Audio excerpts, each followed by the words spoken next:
This is the Amazing Facts Crusade with Joe Cruz. Today, Joe gives the Bible answers to some intriguing questions received from the crusade audience.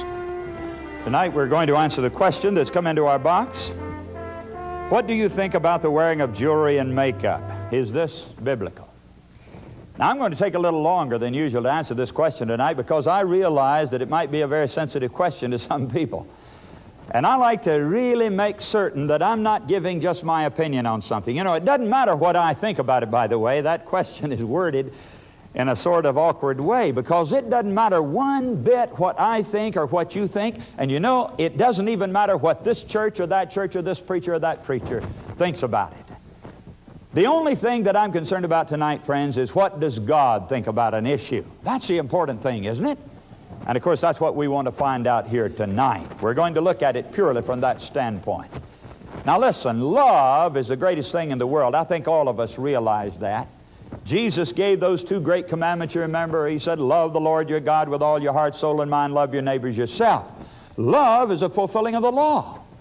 Everything we do in this world, my friends, we ought to do it because we love the Lord. Everything we do in relation to our service for God, our obedience, our keeping of the commandments of God, is to be done from the motive of love, not a fire escape. I think I talked to you before about a fire escape religion. There are a lot of people that have this. They really do. They know there's a fire down at the end of the road, and they don't want to go in it, so what do? They force themselves to do all the things they believe that Christian people ought to do in order to stay out of the fire. Now that is a miserable, miserable religion, friends. When we obey God and keep His commandments and anything else we do, we should do it because we love Him with all our hearts. Now we do that all the time on a human basis, don't we? We really do. My wife prepares my favorite dish when I come in at night, not because she's afraid I'll divorce her, but because she loves me and she wants to please me. And when her birthday or anniversary is approaching, I will watch and listen carefully to see if I can detect what she'd like to have. Now, she doesn't have to hit me over the head to let me know. You know, the little women have ways of doing that. But when I find out, friends, I will gladly get it for her because I love her. See? And in the same way, I love God. In fact, I love Him more than I love my wife.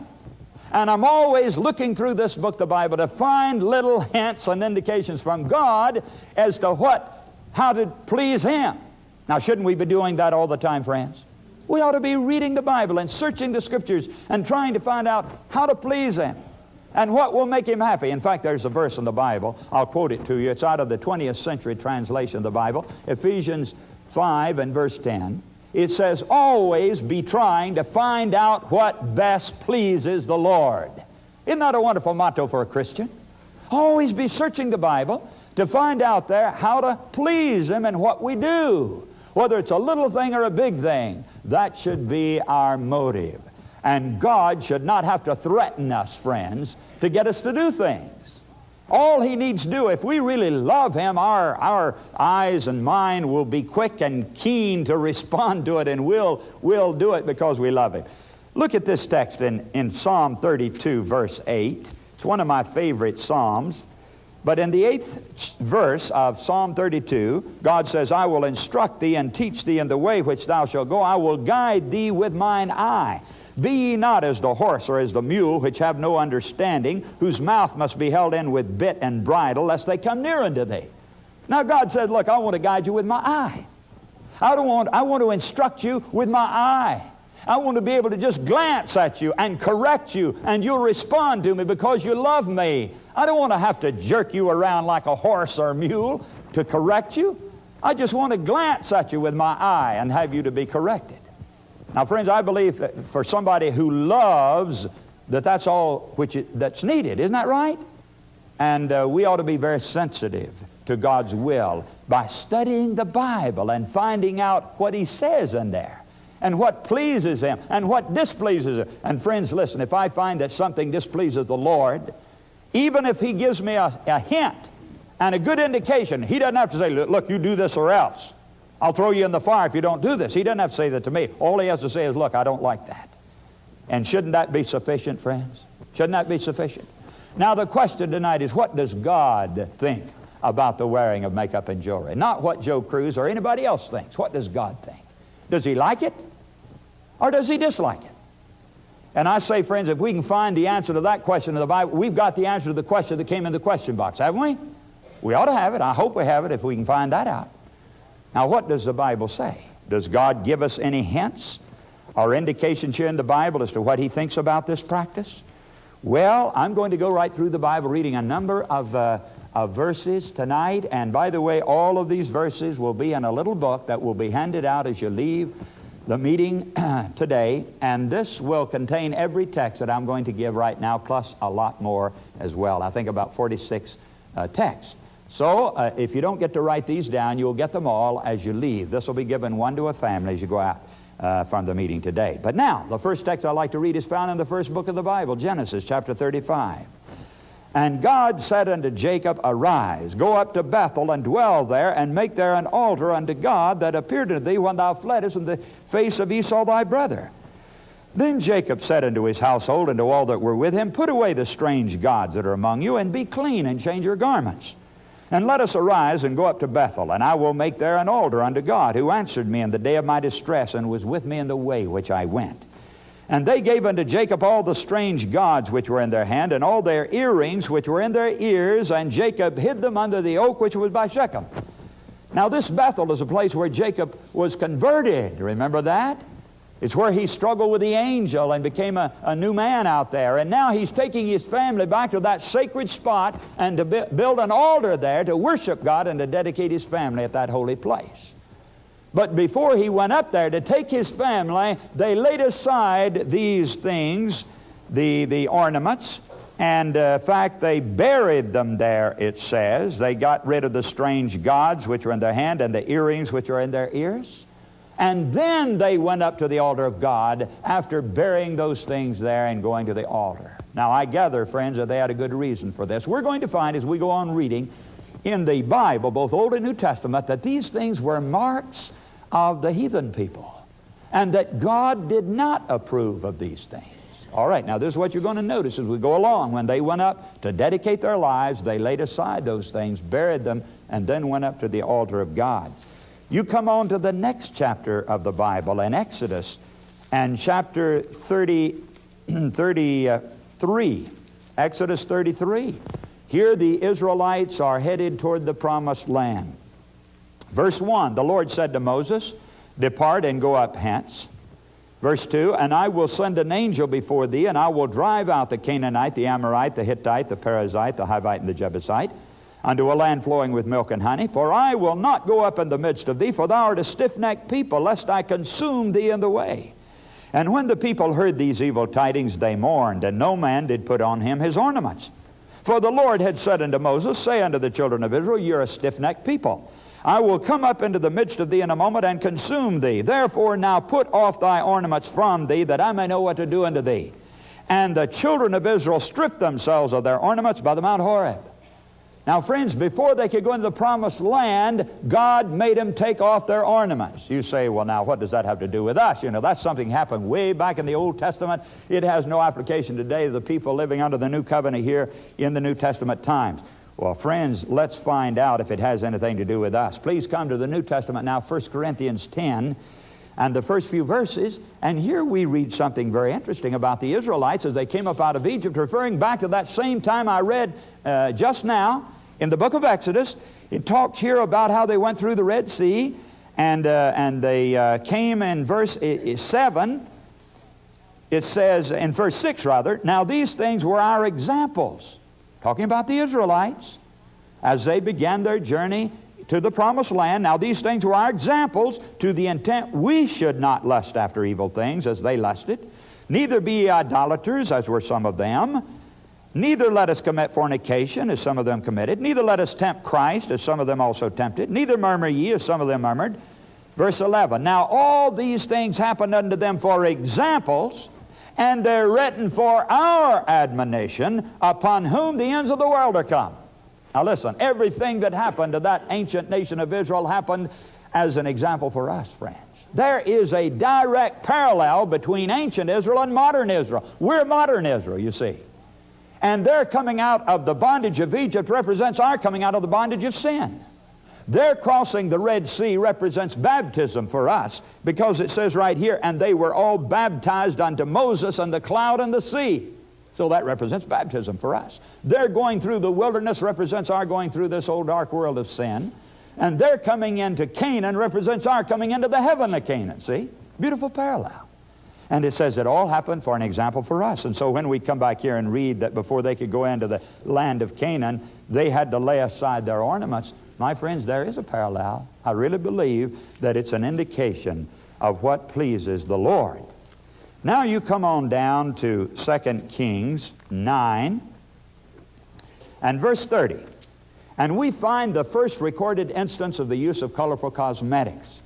Now this is the first either inside or outside the Bible. We don't have any record even from secular history of any earlier use of colorful cosmetics than this text right here in 2 Kings 9:30. And when Jehu was come to Jezreel, Jezebel heard of it, and she painted her face and tarred her head and looked out at a window. That's the first record we have of a woman painting her face. And it was Jezebel doing it. You know who Jezebel was? Not a very savory character, was she? She destroyed hundreds of God's prophets and was a very, very wicked woman, of course. And I know my dear old Baptist father used to say she's painted up like Jezebel. Have you heard that expression? This is where it came from, of course, because she apparently originated the practice, as far as we know, because it's the earliest known instance of it. Well, we can come on over into the many writings of the prophets. We come, for example, to Isaiah chapter 3, and notice a very interesting record here about the daughters of Zion. Verse 16 says, Moreover the Lord saith, Because the daughters of Zion are haughty, and walk with stretched forth necks and wanton eyes, walking and mincing as they go, and making a tinkling with their feet. Verse 18, And that day the Lord will take away the bravery of their tinkling ornaments about their feet, and their cauls and their round tires like the moon, the chains and the bracelets and the mufflers, the bonnets and the ornaments of the legs and the headbands and the tablets and the earrings, the rings and nose jewels. Now some of these we don't even recognize. They're oriental objects of adornment. Over in India, for example, where I lived for 5 years, you see all of these things. They have the nose jewels, of course, that are mentioned here, and the bangles and everything else covering their bodies. And after describing the fact that the daughters of Zion were wearing these things, come on down a few verses now and see what God thought about it and what He said about it. In chapter 4, verses 2 to 4, In that day shall the branch of the Lord be beautiful and glorious, and the fruit of the earth shall be excellent and comely for them that are escaped of Israel. And it shall come to pass that he that is left in Zion and he that remaineth in Jerusalem shall be called holy, even every one that's written among the living in Jerusalem, when the Lord shall have washed away the filth of the daughters of Zion, and shall have purged the blood of Jerusalem from the midst thereof by the spirit of judgment and by the spirit of burning. God says, I'm going to wash away the filth of the daughters of Zion, after describing it, of course. And then He said the ones that are left are going to be holy and beautiful and glorious and comely, which means good looking. You know, the women put these things on to make themselves good looking. But God apparently doesn't see things the way we do, friends. And He said, I'm going to wash away the filth of these daughters of Zion. And then He says those that are left are going to be comely and beautiful and glorious and holy. So we get a pretty good idea here again of the way God looked upon these things. Now, notice He says here, rings. He says rings. Now, I've had people say to me, I've had a high school senior say to me, well, you know, God wasn't talking about my class ring, because that's not really an ornament. That's a symbol of my being a senior. So He wasn't talking about that. He was talking about other kinds of rings. And then I've had Masons say the same thing. You know, they have a Masonic ring, and they say, well, you know, my ring signifies the fact I belong to the lodge. And so God wasn't talking about this ring. He was talking about other rings. And then, of course, there's the birthstone ring and the friendship ring and the engagement ring and the wedding ring, and you could go right on down the list. And it would be easy, I think, for any of us to say, well, you know, God wasn't talking about the one I got on. He was talking about everybody else's. Now, friends, what are we trying to find out here as we read these verses? We're trying to find out how to please the Lord. Is that right? Not how to get around pleasing Him. See, we're trying to find out how to please Him. Now, I can quibble over the kind of of ornaments I'm wearing, the kind of rings. And I can say, well, God didn't mean this. But friends, I don't want to run any risk of displeasing God. Do you? I'm trying to find out how to please Him. I'm not trying to find out how much I can get by with and still make it to heaven. Now, God is not saying here, you take that off or else. No, He's not. All He's doing is giving us some hints and some indications of what He likes and what pleases Him. And what I'm saying is, friends, if we love Jesus with all our heart, we'll want to do the thing that pleases Him, and we'll not want to run any risk of displeasing Him. That's what I believe. Now, sometimes people say, well, Brother Joe, what about the wedding ring? You know, that one really is a sort of a sacred thing. Well, do you find anything in the Bible, my friends, about any sign or symbol of being married? Do you find anything in the Bible about that? Do you know what a marriage is made up of? Promises that two people make to each other. Isn't that right? Promises. Do you know where that wedding ring came from? Let me read you something interesting. I've got here in my hand a page out of the book by Cardinal John Newman, one of the princes of the cardinals of the Catholic Church. He wrote a book entitled An Essay on the Development of Christian Doctrine. And in this book, he gave some very interesting statements about how paganism came in from sun worship into the Catholic Church. Here's the statement he makes in this book.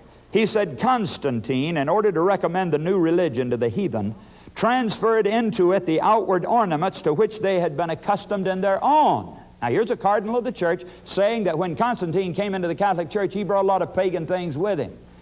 He says, it is not necessary to go into a subject which the diligence of Protestant writers has made familiar to most of us.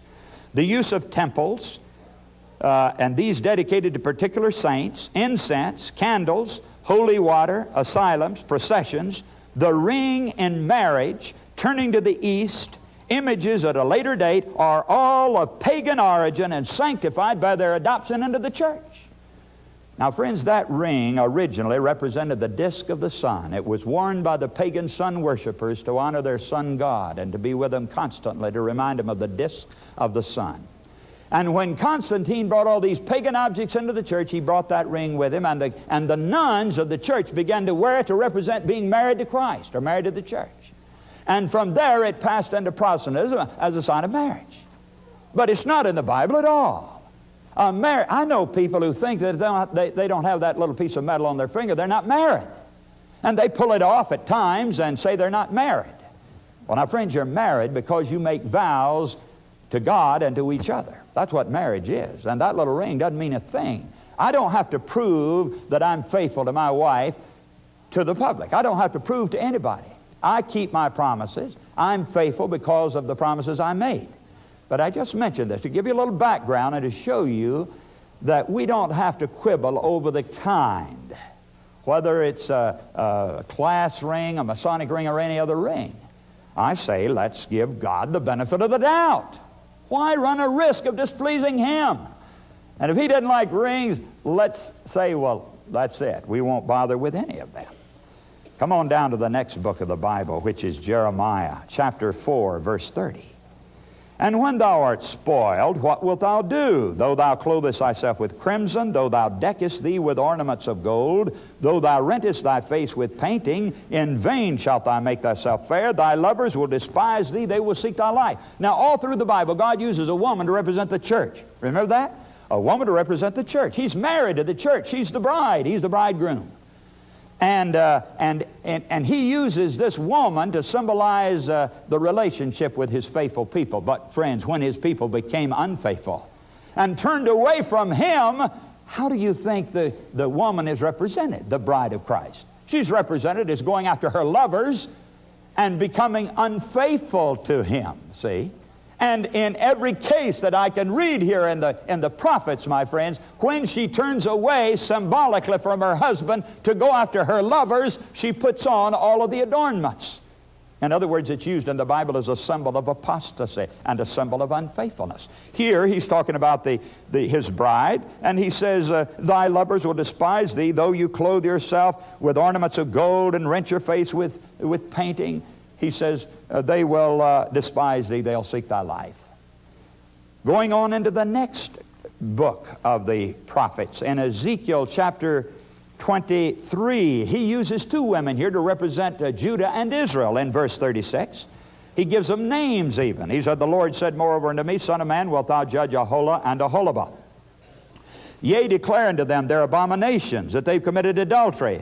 And verse 40, and furthermore that ye have sent for men to come from far, unto whom a messenger was sent. And lo, they came, for whom thou didst wash thyself, paintest thy eyes, and deckest thyself with ornaments. He said, you've turned away from me, you've gone after your lovers, and you've put on all these things and have become unfaithful to me. You find that same thought repeated again in the little book of Hosea, chapter 2 and verse 13. And I will visit upon her the days of Balaam, wherein she burned incense to them, and she decked herself with her earrings and her jewels, and she went after her lovers and forgot me, saith the Lord. Same thing again, turning away from Him, going off to commit spiritual adultery, and putting on all these things which are used in the Bible as a symbol of unfaithfulness. Coming over into the New Testament, we find similar statements.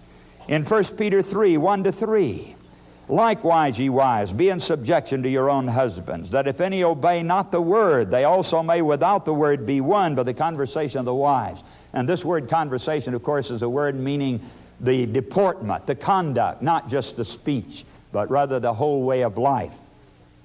While they behold your chaste conversation coupled with fear, whose adorning, let it not be that outward adorning of plaiting the hair and of wearing of gold. Now this word plaiting, by the way, is a Greek word meaning to weave ornaments into the hair. See, the word here is plaiting, and there's another use of it we'll read now in Timothy in just a moment.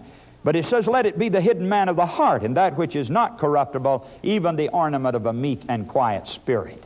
Then we come back to Timothy here. First Timothy 2, verse 9. It says, in like manner also that women adorn themselves in modest apparel, with shamefacedness and sobriety, not with broided hair or gold or pearls. And this word broided, that's the word I was thinking of. Plaited in Peter, and here it's broided, but it's the same original word, meaning the weaving of ornaments into. So it says, not with this, but which becometh women professing godliness with good works. So these are just a few texts now. And friends, to me, these give, and this is not all of them by any means. You'll find most of them, though, in the little book you'll receive. But I've just read enough to show you the hints that are given in the Bible. And I think they're a little more than hints, really. I think they're more than little hints and indications. Now, somebody may say, well, Brother Joe, you know, that's a little thing. You're talking about a small, little, inconsequential thing. Of course it is. Well, let me ask you something, Rich. How do you show your love the most? By the big things or the little things you do? Well, you ask any lady, you know. I'm sure my wife would appreciate a new washing machine or a new dryer for her birthday. But if I came in one day with a little bunch of hand-picked flowers that I'd gone out in the field and gathered for her, and come in and say, honey, I'm going to dry the dishes for you today, she would appreciate that a lot more than the washer or dryer. She really would. It would show my love for her a lot more, because she would know that I'd never go out and pick those flowers for any other reason except that I wanted to please her and show my love to her. It's in those little things, folks, that we do that really show our love. You may think this is a small matter. Maybe it is. But I believe it's in those small things that we really show our true love to God and our willingness to put Him above ourselves. You've just been listening to Joe Cruz on the remarkable question of what the Bible has to say on the use of cosmetics in jewelry. I'd like you to have Joe's little book on this topic, and in a minute I'll tell you how to get it, but first, here are the Amazing Facts singers with the song, This Could Be the Year When Jesus Comes.